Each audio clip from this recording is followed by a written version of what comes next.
Has there ever been a small town in Alberta whose biggest landmark is a 40-foot golf tee? Walking through Trochu, Alberta, that quirky contrast of ordinary prairie town calm mixed with the massive golf tee is exactly what starts making you wonder what lies under the surface here. Hello and welcome to the video. If this is your first time here, my name is Mike. If you've been here before, my name is still Mike, but you would have known that already.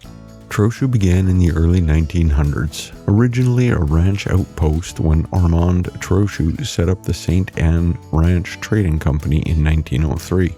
A post office opened in 1906 under the name Trochu Valley, with Armand Trochu serving as postmaster. As more settlers, many of them French-speaking, arrived, the community began building the foundations of a town. A general store, ranch houses, a church, and even the first local blacksmith and hotel. By 1911, the settlement was incorporated as a village, and decades later, in 1962, it gained town status. Through all this growth, several original institutions have left their mark.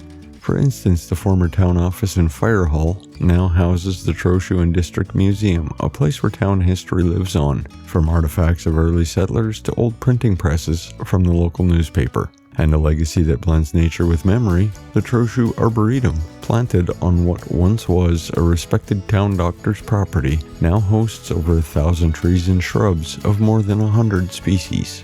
So what's the mystery behind that giant golf tee? Well, it turns out the world's largest golf tee, a 40-foot tall structure, is real and stands just outside the local golf course. It isn't a decades-old relic, but a modern symbol of local pride and some small-town whimsy. When it was erected, it didn't come out of some forgotten legend. It was chosen as a playful, attention-grabbing monument for a town that knows itself. Small, unassuming, but with personality.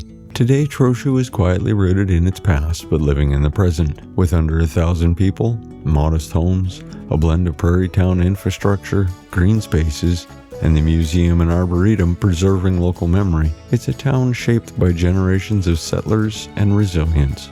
Walking its streets or wandering among its trees, you don't find grand monuments to history, just the patient emergence of a community that has grown slowly, purposefully, and with a gentle kind of pride.